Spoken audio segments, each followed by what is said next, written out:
So we're here in the sound closet right now. This is just outside of the house right door, right in front of APOD. This is the equipment storage room, and we're just going to delve into equipment. The best thing I can suggest right now is, it's good to watch these at home and get an overview, but watch this like on an iPad or on a laptop in here and touch the equipment yourself and be able to look at the things I'm talking about and be able to experience this firsthand. This goes for the whole video. When I'm covering techniques and things on the board, try to be there. Try to try them yourself. Try different things out. Again, I'm only showing you the basics of the science bits. Picking up the art is up to you, and you can't pick up the art unless you try, unless you go out there and get hands-on. So, I want to cover a bit of the equipment first. I'm going to start out with the microphones. We have this giant shelf right here with these dividers. This is probably subject to change because right now it is a bit of a mess because of how organized it is. But this is how it is for now. So, in any live sound environment, you have two main mics. And if this was organized better, I'd be able to grab them very quickly. Here we go. There are two just powerhouse mics that no matter where you go, you will see these two particular mics. Most of our mics here are Shure, which is just a company. And these two mics are the SM58 and SM57. These are what are called dynamic mics, meaning they do not need phantom power. These mics operate on their own. We'll get into mics in just a minute that require special power, and I'll show you how to provide that from the board. But these mics can do most anything you want. The SM58 right here is just a vocal mic used for speaking, singing. We have this wired version, and we also have a wireless version that I'll show in just a moment. Then we have the SM57. It's an instrument mic. It can be used to mic almost every single instrument, and in a pinch it can also do vocals. One thing I've picked up over time is the response pattern of both of these microphones are roughly the same. So if you have a lot of instruments you're miking in the pit, let's say for a musical, you can just unscrew the globe from the 58 and it's basically a 57. You won't really notice a difference at the board. You won't really notice a difference in sound that much. So if you ever need extra 57s, which you probably will, you can just unscrew the globe from a 58 and you have one.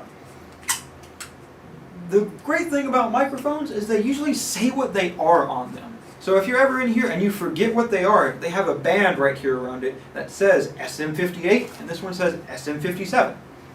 Both of these mics pick up very close. You have to be very close to them for them to work. Later we'll get into proper mic techniques and things like that. Ready? So next we're going to take a look at a condenser mic. We have 3 of these mics right now. These are called lipstick or pencil condensers. They live in these hardback cases. These things are general use condensers. Condensers require phantom power. That's the general rule for all of our mics here, is condensers require phantom power, because that's how they work. So with this one, this KSM 137 is the name of it, requires phantom power. That's very big. When we get into troubleshooting later, the most common troubleshooting error is that it's not powered. This mic does not require it to be close up. It goes and picks up in a pattern. And if you take a look on the front, it has some switches you can flip. The bottom one is a high pass and the top one is a pad. We'll get into what that means later, but just showing you that you know it's there. And this case also lives a mic clip. It has to have a special mic clip for it. There's not currently one in this one, but just know if you grab a mic clip at random, it probably will not work. It has to be a smaller one for this. And in the case, there's also a pop filter for it, just in case you're miking on something that produces a lot of air, let's say a drum. You can have this on there to get rid of some of the pop from it. Another big mic that we have several of is the shotgun mics. This is the Rode NTG1 shotgun. It also requires phantom power. You may know these as like boom mics where you see in recording. That's generally what they're used for. They're also used to pick up great distances. While that one just picks up, while the pencil condenser sort of picks up in an area in front of it, this one goes a very long distance to pick up, which is something to keep in mind. If you have this, say, in the pit, pointed up trying to catch actors' voices, and it's pointed at backstage, it will also pick up backstage because of how sensitive it is. It also has this pop filter on it, in case you need it. I know I use them in place of floor mics sometimes, which is the next big mic we're going to get into. These things are floor mics. They go by 1,000 different names. You may hear them as the PCC 160, the Crown PZM, floor mic, boundary mics. The most common name you'll hear here is floor mics. These have a special cable they require. In a moment when I show cables, it's called a floor mic cable and it's labeled as such in here, but just know it does not take a regular cable. This also requires phantom power. We have 4 of these, and their general use is striped across the front of the stage to pick up actors. We use these for our Trumbauer plays, because when we go to Trumbauer competitions, all we can have usually are area mics, so we just set out the 4 of these. And they do require phantom power. Just to review, the SM57 and 58 do not require phantom power, but the condenser mics, the boom mics, and the floor mics all require phantom power. Yes. This is that. I know it's been hammered to death, but that really is the most common mistake, is forgetting to put power to it. We also have a newer set of microphones, the fly mics. They're so new that I didn't put them here. The crew chief who's taking over after me put them here. I love these mics. These were the last purchase I made, and they're going to revolutionize how we do sound here. You may also hear these called choir mics because they're used for picking up choirs. Look, it's still in the packaging. It's so new. But they're also great to hang over the stage for large productions because they will pick up an area, especially when you have, going back to a musical again, say the lead's mic'd and they're singing in a song, but you have a large ensemble also singing. You want some way to pick up that ensemble without drowning out the leads or without the leads overpowering the ensembles. And this is going to do that for you. Notice it does have a very long cable. Later I'll get into how to fly these. It does require phantom power. It is a condenser, and it has this little wooble thing right here that the mic just runs through. It's a little bit of a pain. It's in the manual how to explain it, and it's fairly self-explanatory. The cable just wraps around, but it makes it so these don't hang straight down. These point out a little bit, and with one of these flown at the middle of the stage, roughly 20 feet up, we covered most of the stage width and most of the stage back. I wish I had got to use these in a production because these are powerful. These are very powerful. Up until we had these, we used the Harvard Room mics, which are not good fly mics. Don't use the Harvard Room mics for fly mics. But in case you were wondering, they are condensers and they do require phantom power. This is not a rule that goes elsewhere. This is very, very bad science. But generally speaking, for JCT alone, for this auditorium with our current mic setup, if it's a close proximity mic, it doesn't require phantom power. If it's a far away mic picking up areas, it does require phantom power. That's not a hard and fast rule. Don't go, if you get a job in this industry reciting that, because that's not a fact. But with the mic locker we have now, that's basically true. The biggest mic we use here in JCT is the body mic. It's also the most complicated. We currently have 10 of them, and they have 2 components each. The first component is the pack. We are very, very lucky to be a fairly new school in that we have 10 channels of wireless, which is very, very good, considering a channel of wireless is extremely expensive. I grabbed one of the packs that doesn't have a mic. We have 12 channels, right? Yeah, we have 12 channels. Wow. It's amazing because these channels are thousands of dollars a piece. Like, that is actually unheard of. But this is the little pack right here. It's got a clip on the back. It's got the power switch on top. It's got the connector to plug in here, and it's got buttons on the front. Later I'll go over how to use wireless, but just know this is the wireless pack, or wireless body mic pack. This connector is fairly universal, and we do have 2 different types of mics that can go in there. The first is your traditional lav mic. In every one of these is a lav clip, so you can use these and you can clip them on here for like a talking head presentation type thing. Notice they do have pop filters, and the pop filter does come off.